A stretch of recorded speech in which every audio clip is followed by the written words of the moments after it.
This is the ArtWorks Alliance podcast. ArtWorks Alliance promotes better participatory arts, encompassing all art forms, ways of working, settings, and art purposes. Find out more at artworksalliance.uk. Hello everybody, this is the ArtWorks Alliance, and this is our regular lunchtime drop-in, which serves the purpose of being our participative podcast. And the ArtWorks Alliance is dedicated to supporting participative arts and artists and art organisations across the UK. And today we're going to have a conversation about the need to recognise, support and facilitate and empower and inspire, all of those things, people with disabilities or people with different abilities, some of which are, if you like, social disabilities, as well as maybe impairments that people are not defined by. I'm trying to find the right language because all my notes kind of fell off the screen a few minutes ago, but we'll get there. We'll have that. It's kind of how to frame this conversation. So the first starting point is if we go around and introduce ourselves, and I'm going to go clockwise from me. So I'm going to start with Sarah Jane. And this conversation comes out of a blog post that Sarah Jane wrote for the ArtWorks Alliance recently about the importance of supporting and facilitating people with disabilities in participative art. Do you want to just do a quick introduction and then we'll come back to the main issues as we go along? Sure. So I'm Sarah Jane Mason. I'm a freelance creative practitioner and educator. And for the past 18 months to 2 years, I haven't been working following COVID infection that has left me at points very disabled and still quite ill. And so the things that I have been doing, I've been choosing very carefully where I spend my energy and what I spend it on. And that has been having conversations around accessibility in the arts as a professional. I feel like it's really difficult as a professional who's disabled, and there aren't the same accommodations there that are perhaps there for participants. So that's where I'm coming from. Next on my screen is Bill. Hi, I am Bill Taylor-Beales. I'm a creative practitioner of 30 years plus. I find myself working in many areas and different skill sets, ranging from prisons to hospices to schools to community groups. And the issues around accessibility is huge for the people I work with. Then next I've got Amanda. Hi everyone, my name is Amanda Castro. I'm the executive producer at Spare Tyre, and it's actually my second day at Spare Tyre, so I'm here to listen and learn as much as anything else. Lovely to be here. And you're with? My name is Rebecca Manson-Jones. I'm the Artistic Director and CEO of Spare Tyre. I'm delighted to welcome Amanda into this conversation. I am a disabled artist. I was disabled by COVID. I got it in 2020 and I didn't get better. And before that, Spare Tyre has a long history of inclusive and accessible arts making. And so I'm living this both as a practitioner who came into an inclusive arts company and someone who now has the lived of being disabled myself. So that I'm sort of learning how to be a disabled artist whilst supporting disabled artists. And we have a growing practice of lived experience, and we work. So this conversation is really pertinent to us because we are asking ourselves all the time, how can we build capacity to bring more disabled artists and support them as professionals at all stages of their career. And in that space, we include all forms of disability, from hidden disabilities and neurodivergence and learning disability and developmental difficulties and sort of that whole gamut. So we've got a lot to explore with everyone, we hope. And next, Emma. How are you, Emma? Hi, Emma Long. I'm a social practice artist, freelancer, worked as a community arts manager for almost 12 years in a high school, bringing older and younger people together, but I've also been an art tutor in further and adult education. Since 2019, been freelancer, working with local groups, work with lots of different kinds of groups of people, and yes, accessibility is always in sort of top of my list, and making sure that I consider ethics and equity. But this, the topic that when you sent the topic out, Rob, I just thought it's just been a factor of my life really for the past 12 months about accessibility for me now, who's now lived with the fact that I have now become an artist living with disability as a result of recently being, on the last week, being diagnosed with ME/CFS after struggling with fatigue for a number of years. The past 18 months being more and more challenging, resulting in more and more relapses, but also with a sort of recent commission that I've been unable to fulfill, and it's dragged on because of these relapses, and facing sort of attitudinal barriers through that to educate the commissioners about what it is to live with a disability. So I think that it's really, really key for me at the moment, this discussion, as it is obviously for. So this is the starting point for a set of conversations. I always think it's certainly my knowledge and my experience is not as developed as I would perhaps like it to be. So one of the starting points is to get the language right. But there was a point that Sarah Jane, you made in the piece that we put together and you authored, was the idea of the language about there's a kind of confusion about accessibility, inclusivity, and when it comes to people with disabilities, it's often there's some assumptions that are always made. Do you just want to explain again what your thinking is about that, just so we frame this discussion hopefully in a way that fits with the point you were trying to make? I think that starting point around accessibility, it became a bit of a problem, actually, problem language, because it's something that's kind of been appropriated and used in lots of other situations. So when I put together a title and a short description for a roundtable discussion, I called it Accessibility in the Artist-Led Scene. And to me, that was like a really obvious title. And then it had a paragraph of explanation about this, what we were going to talk about. And yet this roundtable discussion, which lasted an hour, like a large proportion of that was spent talking about the fact that, well, I thought that accessibility was about, something totally different to disabled access. So I think that there's something around the use of language, but also I find as well that I sit in some of these meetings and I can I can listen, or we talk for a long time about the semantics of something, which is fine.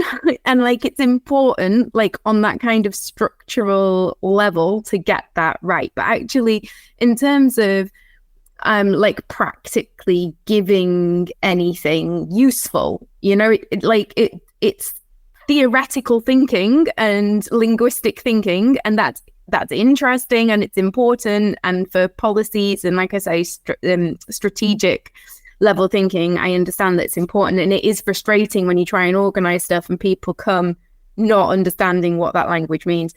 But I also don't want to spend lots of time talking about semantics necessarily. Right, so that's our challenge. So we're not. And how do we make that leap then? I'm going to come to Rebecca. How do we make that leap from the policy, that the ideas, the concepts, into that conversation, and particularly what in a way that's relevant to participative arts? Is there anything that, from your experience, that you kind of use as a guide rail for Yeah, transition? there's a lot in this, because I'm totally with Sarah Jane on the kind of getting bogged down there. The language can just slow down the action, and what we all want to do is make the work. And it's how you make the work that actually determines whether you're being inclusive or accessible, really. And this is what works. Then that is clearly inclusive practice. We can write that down. So sometimes you can identify what was inclusive by doing something, and checking in with people, and all of that stuff. But then, kind of with my organisational head on, there is a clear role and an importance to setting those strategic things and working out what your ethos is.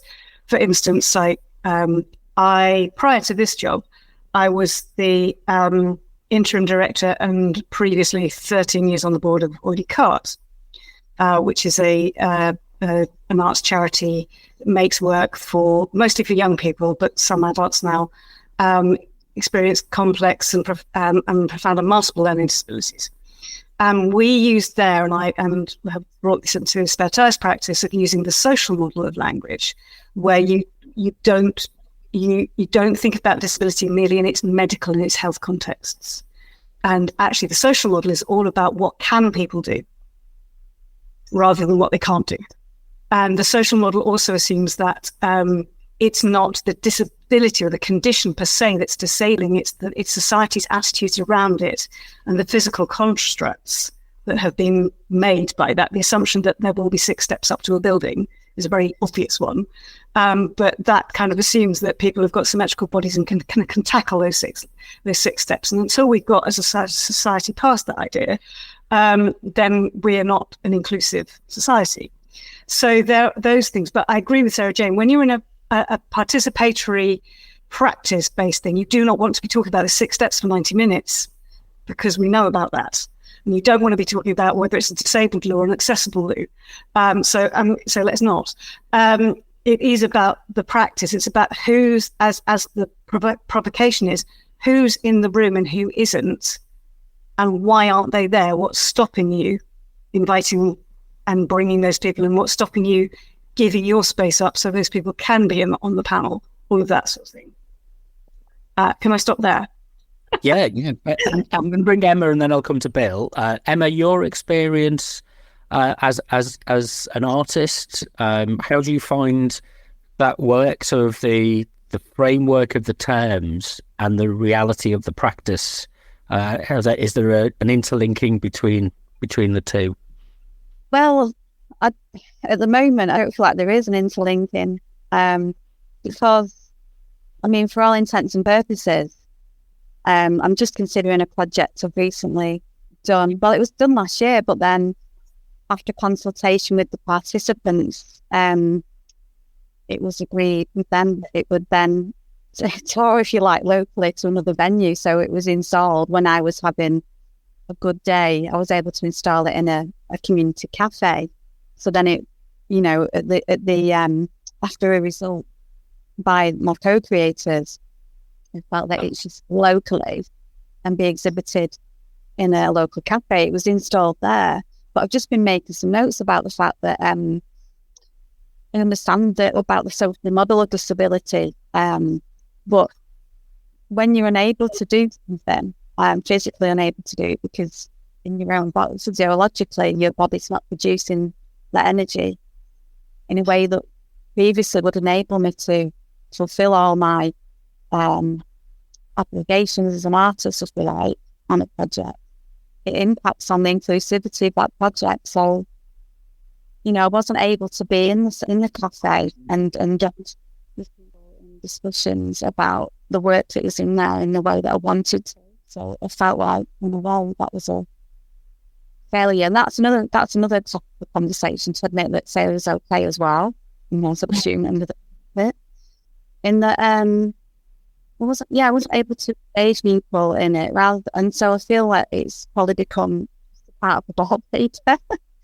Even though there isn't any wallpaper in there, maybe it was just sort of seen on the back wall, and that was what's that? Maybe didn't provoke that much interest. And and I don't know how much it connects with people, or because I wasn't able to facilitate that sort of bridge between, which is what I sort of pride myself on doing, really, in that conversations are often the starting point or facilitator of creative processes in like a lot of my projects. But these spaces are people that expecting everything to take control. And the growth, the symptoms that I have, and I'm sure that Sarah and Rebecca can relate to this. They weren't connected to being in those places as frequently as you'd like to be, or I can come to that. You faded in and out a little bit, Emma. So hopefully we're catching most of it. And I just want to come to Bill. And actually, it's if you like, it's an interesting example of the terminology. Often you look at organisations and they put a lot of investment in getting the terminology and the policies right.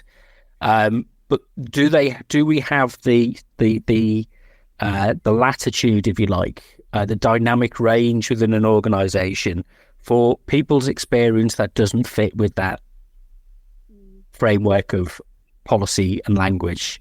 Because it's at what point is something regarded a failure, to use Emma's word? At what point is something regarded as you just can't continue with something, or somebody can't engage with something because there is a something that needs to be overcome, which, given the circumstances at that moment, I'm not saying that circumstances can't be learnt from and then overcome, but at that moment. And do we have a frame, what's in part your experience through participative arts? Is there more of a latitude for that? Is there more of an understanding about the needs of people to have that variability of experience in the process? Did you ask him me or Bill then? I asked Bill that, so he was like, "Oh, sorry." So I was waiting. I was on tenterhooks listening to what Emma was going to say. Then, wow, that's a huge question there, Rob. I think one of the problems that I've been working as a creative practitioner for 30 years, and in some quite kind of what I found to be quite hard environments, whether that be kind of prisons or hospices or hospitals or schools or additional learning needs centres, where I've been faced with a range of needs beyond my understanding. And I think one of the things that kind of prevented me from operating really well was my own fear of doing things wrong in those areas. And so wanting to get everything right, but actually kind of not taking at the beginning the time just to sit down and have those conversations and say, who are you? Who are you? How are you? And actually kind of start from a very different place of coming in. I think a lot of the practice I had was I had these, wonderful projects I could bring in and change people's lives and whoopee, as opposed to actually kind of finding out that they could change my life and how that would work. And so my understanding, I was able to bring in a box of skill sets that I have, from music to art to storytelling to whatever. And that's kind of really helped me develop that practice of saying what's needed in this room, and what do I have and what don't I have, and what are you bringing in, and changing that whole area of people having stuff done to them or done for them, as opposed to going and doing stuff with them. And so my kind of policy is that any project with any group of people, because again, I never know what the hidden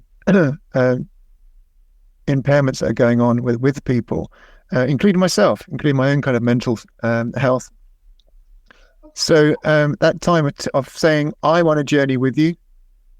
I'd like this to be a really kind of explorative, creative process that we do together. So I come out a better artist. I come out a better person from this, experience, but not assuming stuff. I don't know if what I'm saying is really helpful or kind of making the point, because I'm learning. I think that's the key thing. Is I'm the biggest learner in the room of what's going on. Okay, so any thoughts? I suppose the thing that springs to my mind is, how do we facilitate those conversations and that ongoing dialogue? in our practice, particularly as it relates to participative forms of arts practice. Rebecca, your experience of that? I think it comes back to a lot of what Bill was saying about understanding why you're in the room in the first place and who's invited you in. That we're not coming with as a theatre company, an arts company, participatory arts company. We're not coming in with a bunch of answers. We're coming in with a bunch of questions and provocations and suggestions. And the first thing we're doing is listening, taking the temperature, hanging out, getting to know people as people, and finding out what's of interest. Like we may have a hunch. I think as artists, we're allowed to have hunches. We're allowed to want to create something. We're allowed to want to offer to take people beyond their obvious experience. I think that's part of what we're doing, and that's important. So that we have skills and curiosities that we want to share, but we're not teachers. We might transmit something, but we will learn something back. And it's all of that kind of. And I think within the participatory arts sphere, we have a really unusual opportunities to reframe what life is, to reframe what collaboration is.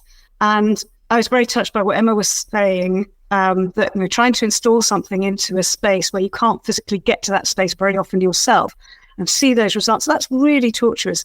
And that is partly because the model says, this is how we have to work. Emma needs to be here. Like Emma wants to be here. We can take that. We know, sorry, Emma, I don't want to speak for you. If it's me, and I've had this experience myself this year, I couldn't attend many of the performances that I wanted to see at the show that I'd made because I was too exhausted. And it was hard, really hard to give that away. But then I had to learn a way of going, well, somebody else is watching that and they're building their practice and they're learning. And I just have to sit back and let that other stuff happen. And it will change the project, because it's an iterative process and I'm not there to be part of that inspiration, but I've got to get better. Well, I've got to rest now. There's nothing, that's not negotiable. The last time I tried to fight that, I made myself even more ill than I currently am. So I've learned that the hard way. So the opportunity there is to give space to somebody else to step into that energy and do something else with it. It's not the piece of work or the process that I imagined, but it's something else and it still exists. And how do I derive the excitement from that? And acknowledge that those other things happened. So it's kind of it always comes back with any group. Be absolutely clear why you're there and that they want you to be there, and what the level of the partnership is and the depth of the co-creation and what voice everyone's going to have and how they manifest that voice.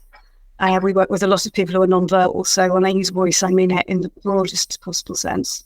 And how rigorous are we being about making sure that those voices are attended to?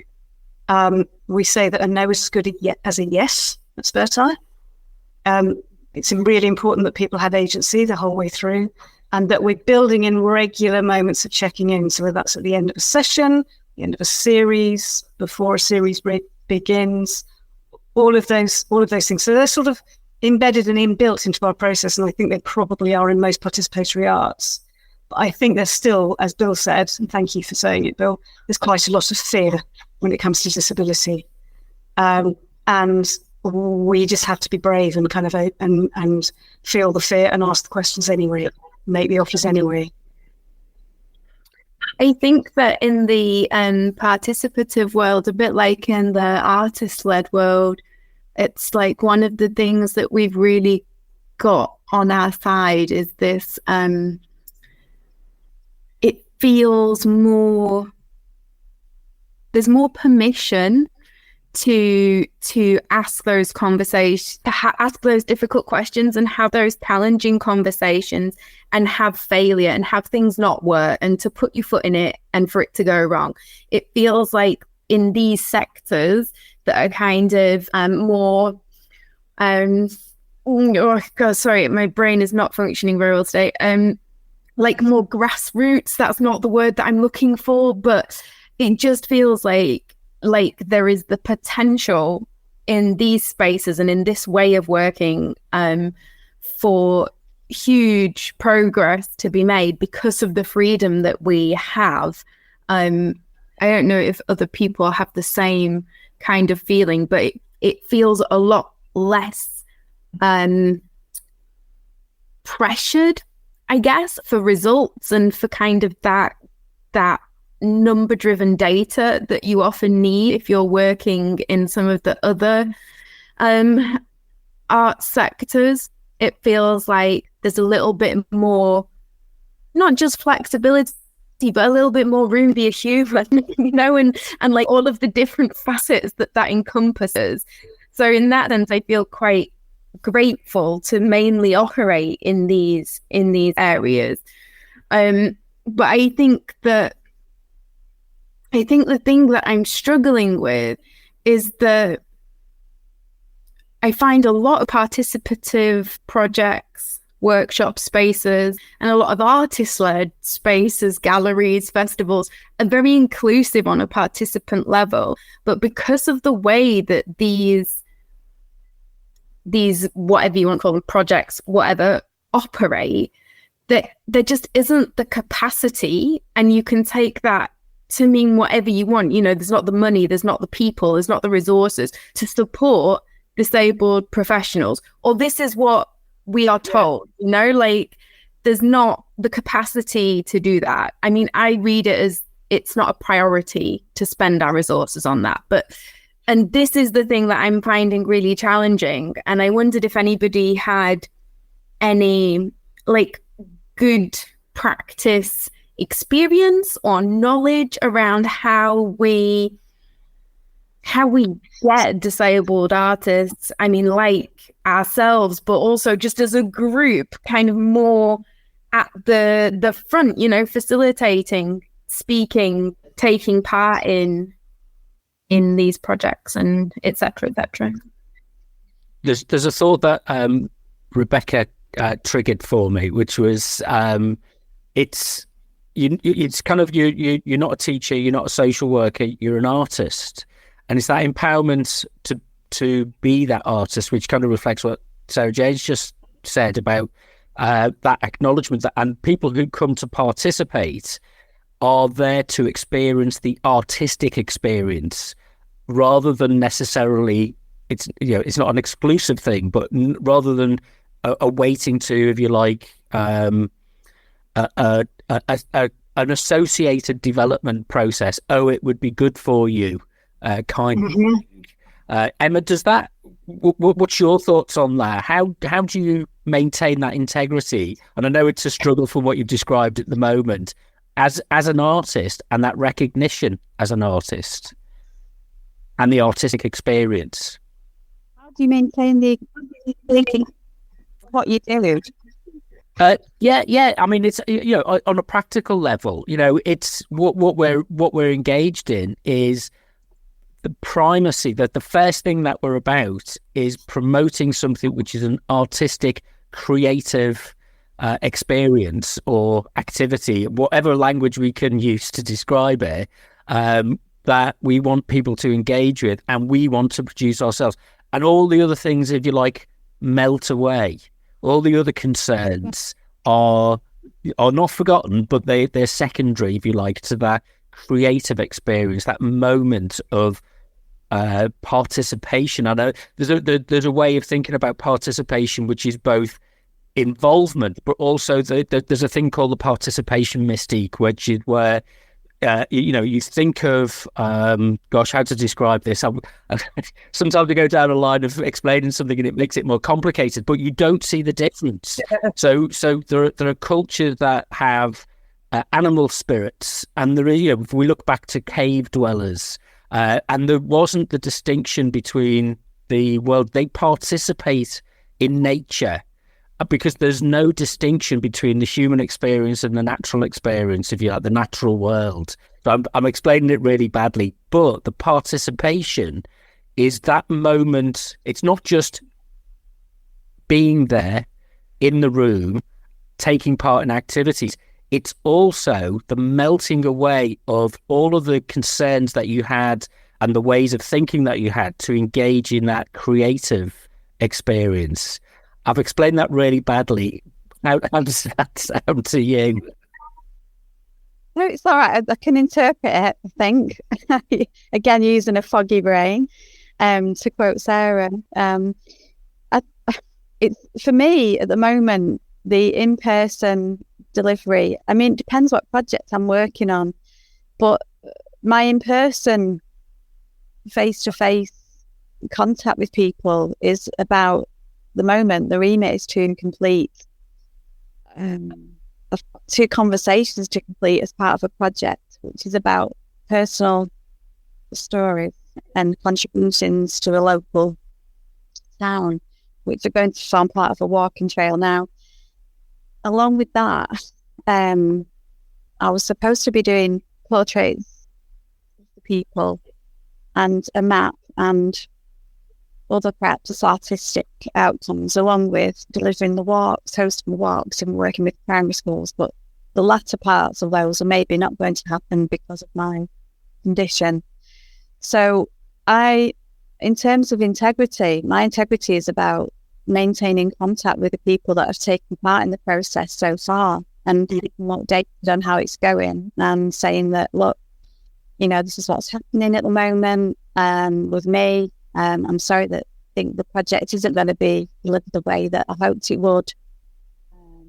That somebody else may be delivering this part of the project and somebody else may be delivering this part of the project, but I'm going to do my best to make sure that your stories are told in the right way, that, what you've told me so far, I'll be sending it to you for you to look over and suggest comments for editing, and then I will then send it on to my commissioners, because the commissioners were demanding that I send over this information. I said, well, no, not yet, because I have a verbal agreement that this information, they've told me, because it was all written down, that they, and I suppose it is on the topic of integrity, really, is that, which is really important to me. And it is, I suppose, for all of us working with people, it's so important that you follow your word and stay true to that, and that you respect people's commitments, and that, I've had to explain time and time again that, I've asked for extensions to deadlines because of the nature of the process, and that people have been on holiday, that people have been ill themselves, that people have caring commitments in their own jobs to see to, and that I've had to extend time and allow the people to contribute at times that are convenient for them, that you are gathering stories and that you can't expect people to be there when you want them to be. This is the nature of social art practice. And it's just because an external anybody wants it to be done by a certain date. Well, I'm sorry, but this is the reality. And I feel like as part of this has been educating people about this, and you find out that it's in an external meeting and people from representatives of this body are very disappointed that it's not been achieved. Well, hello, but has any of this been communicated? It's been real. I feel like it's real back. And it's about basically keeping people informed. And at the moment, I'm struggling to sit up and type out these last stories, and I'm struggling to actually follow up on these 2 meetings, because it's difficult for me to sit to anyone to time and to have a conversation. So that's the integrity part. But in terms of my own, my creativity is fired up by being with other people. This is why social art practices I do. I'm not someone who sits and paints in the studio. I always found that really torturous, to use Amanda's word from before.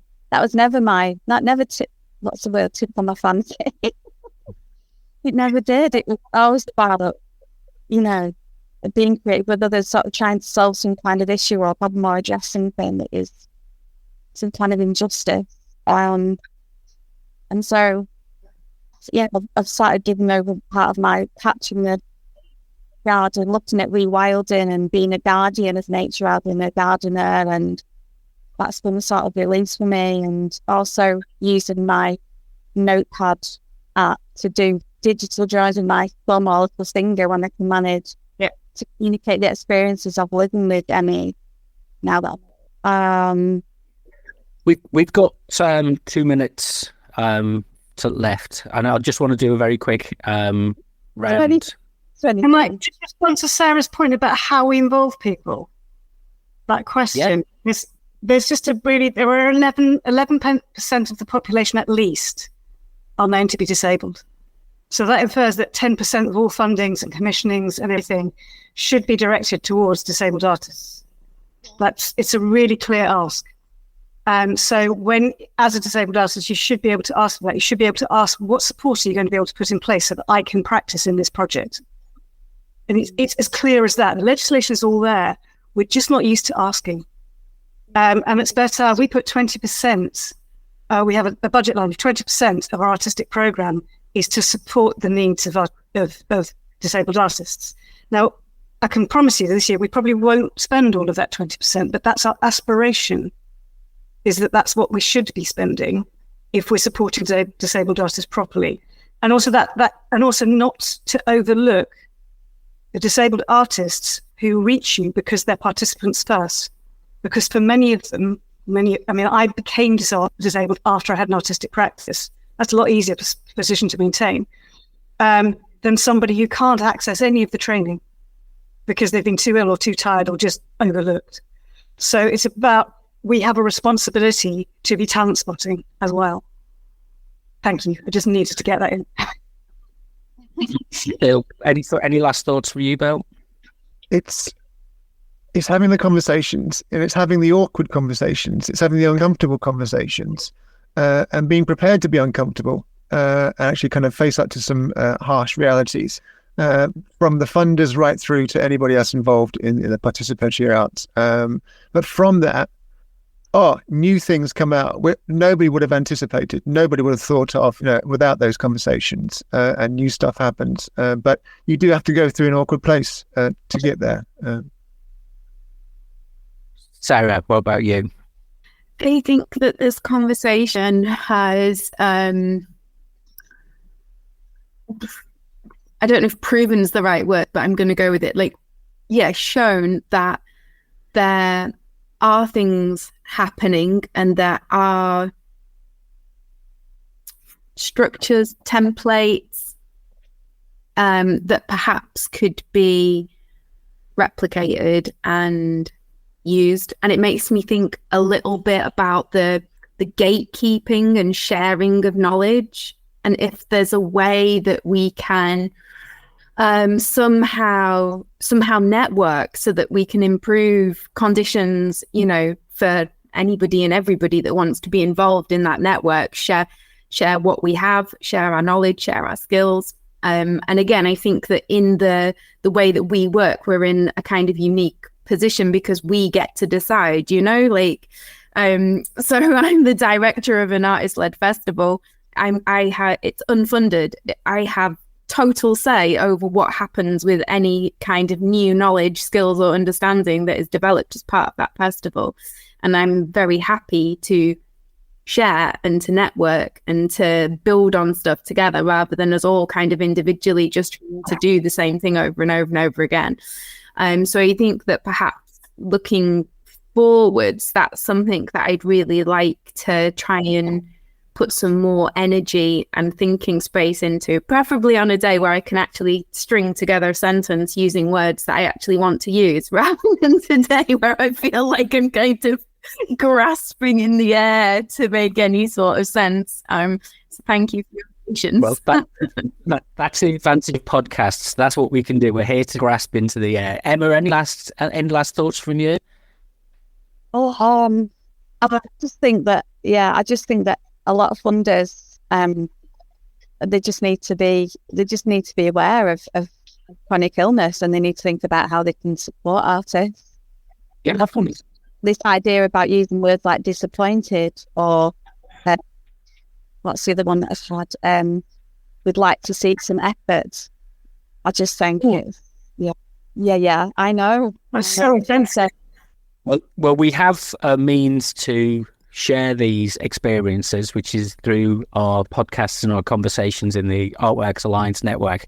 Thank you, everybody, for taking part. I'm aware that kind of people have got lunches waiting now, and we'll move on to our other things for the rest of the day. If you want to get involved or take part with the ArtWorks Alliance, just visit us at ArtWorks Alliance .uk, and we're on Twitter and Instagram at ArtWorks Alliance. But thanks to Bill, Rebecca, Amanda, Emma and Sarah, and we'll post the notes from any links that we've got in the notes for this with the blog post. But until next time, thank you very much. You've been listening to the ArtWorks Alliance podcast. Find out more at artworksalliance.uk.